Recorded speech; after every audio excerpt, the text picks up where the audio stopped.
মাত্র কিছুদিন আগেও তিনি ছিলেন অলঙ্ঘনীয়। ইরানের ধর্মীয় ও রাজনৈতিক ক্ষমতার চূড়ায় বসে থাকা এক অপ্রতিরোধ্য নাম আয়াতুল্লাহ আলী খামেনি। কিন্তু আজ মধ্যপ্রাচ্যের আকাশ যখন আগুনে লাল, তখন সেই নেতৃত্বও আর শতভাগ সুরক্ষিত নয়। ইসরায়েলি এক উচ্চপদস্থ কর্মকর্তা প্রকাশ্যে ঘোষণা করেছেন, খামেনি এখন অফ লিমিট নন।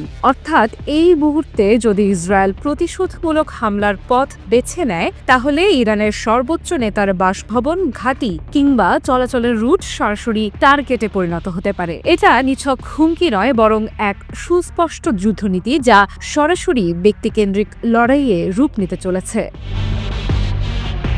তেহরানে এখন উদ্বেগের ছায়া।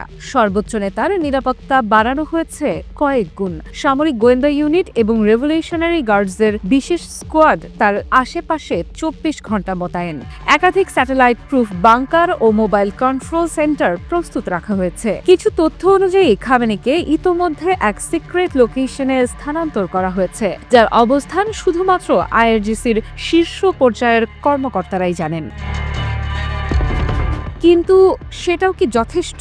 ইসরায়েল ইতোমধ্যে প্রমাণ করে দিয়েছে তারা তেহরানের অভ্যন্তরে হামলার সক্ষমতা রাখে। একাধিকবার ইরানের পারমাণবিক বিজ্ঞানী শহীদ হয়েছেন, এমনকি অভ্যন্তরীণ প্রতিরক্ষা ভবনে বিস্ফোরণও ঘটেছে। সেই প্রেক্ষাপটে খামেনির নিরাপত্তা আজ শুধু এক কৌশলগত আয়োজন নয়, বরং তা এক যুদ্ধের প্রতীক, যার পতন ঘটলে গোটা ইরানের মনোবল তছনছ হয়ে পড়তে পারে। তবে খামেনি থেমে নেই। তিনি বলেন, আমাদের আকাশকে কেউ দখল করতে পারবে না। প্রতিরক্ষা শুধু ঢাল নয়, আমরা চাইলে তা হবে তলোয়ার। এই বক্তব্য একদিকে যেমন জাতির সাহস বাড়াচ্ছে, অন্যদিকে আবার ইসরায়েলি গোয়েন্দা মহলের কানে প্রতিধ্বনিত হচ্ছে এক সরাসরি চ্যালেঞ্জের মতো।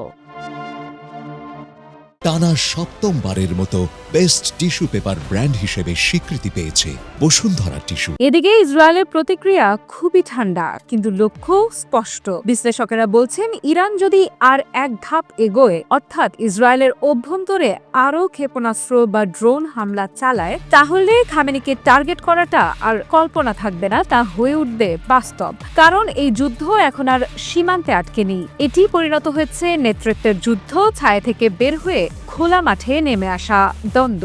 এই মুহূর্তে বিশ্বের চোখ খামেনির দিকেই। তিনি বেঁচে থাকবেন তো? এই যুদ্ধে নেতৃত্ব হারিয়ে ফেলবে না তো ইরান? সব প্রশ্নের উত্তর এখন সময়ই দেবে। কিন্তু একটা ব্যাপার নিশ্চিত, যুদ্ধের মঞ্চ এখন শুধু গাজা নয় কিংবা হাইফা নয়, বরং তেহরানের অভ্যন্তরেও স্পটলাইট জ্বলে উঠেছে।